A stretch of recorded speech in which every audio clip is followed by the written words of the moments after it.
いや、世界は常に変化する。15番目だ。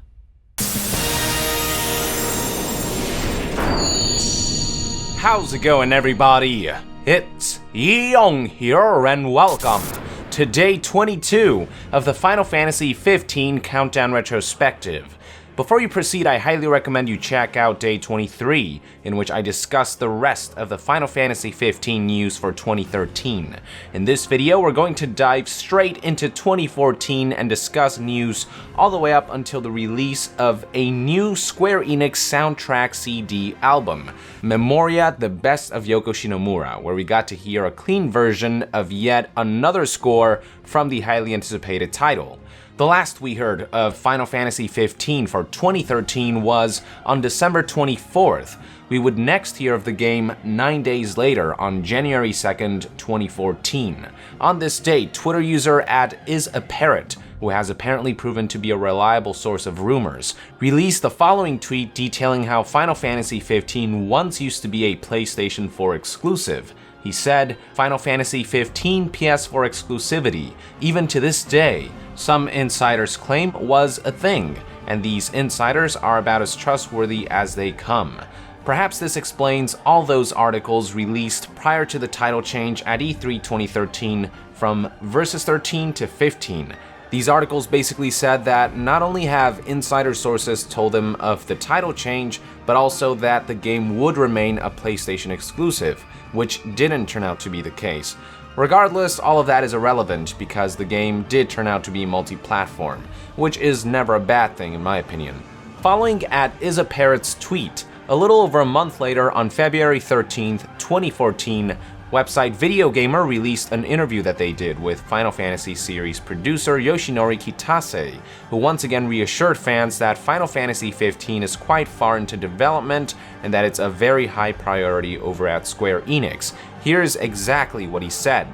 We can't give too much information, but certainly looking at Final Fantasy XV, it's not as if it's in competition with Kingdom Hearts 3 for resources or anything like that. It's quite far into development now, and it is being given a very high priority within the company itself, but that doesn't mean Kingdom Hearts isn't.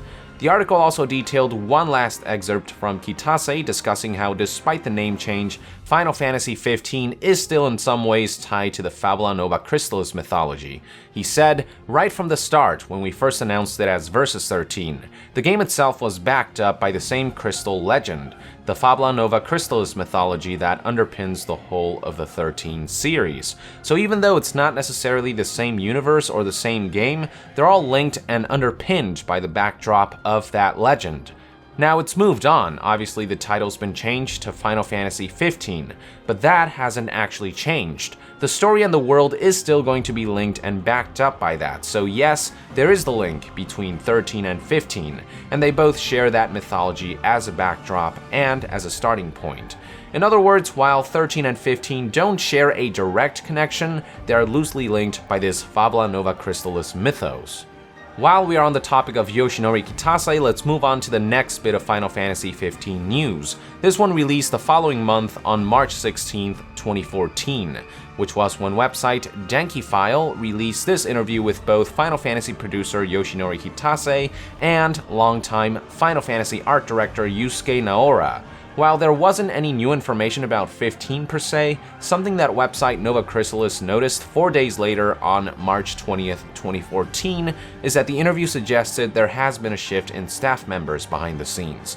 During Denki-File's interview, when the two were asked what's next for them, Yusuke Naora replied that he is now working on Final Fantasy XV, which was something that wasn't known before, suggesting that it was only recently that he came to join the 15 team.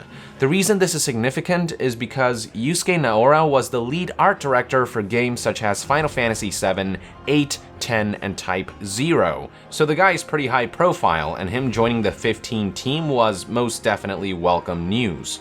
Less welcome was the departure of Yoshinori Kitase from the project. His reply to the question of what's next for him was, "I'm actually trying to get a project started up myself, and that's about all I can disclose about that."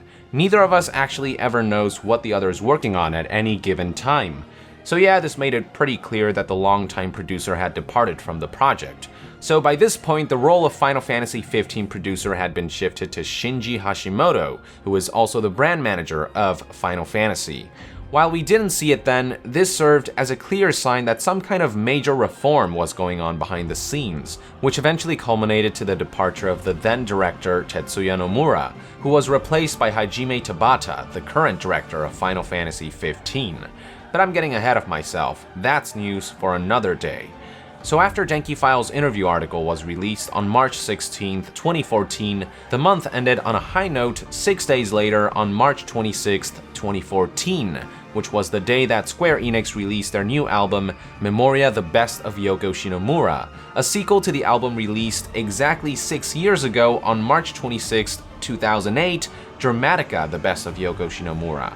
As the name of these albums suggests, they feature some of the renowned composer's best musical compositions. In Dramatica, the general public got to hear for the first time an official clean version of Final Fantasy Versus 13's main theme, Somnus, and with Memoria, we were treated with yet another official clean version of a Final Fantasy XV soundtrack. This one called Omnis Lacrima.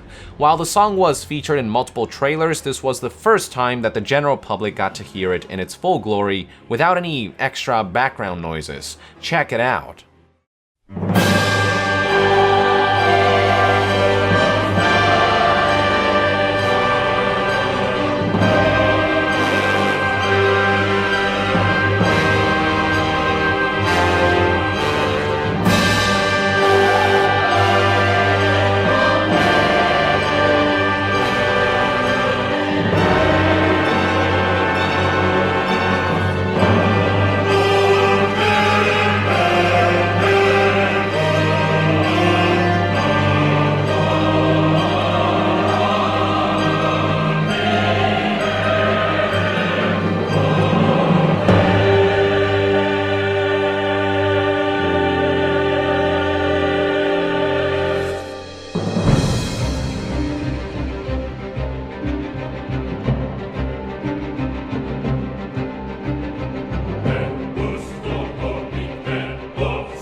just incredible.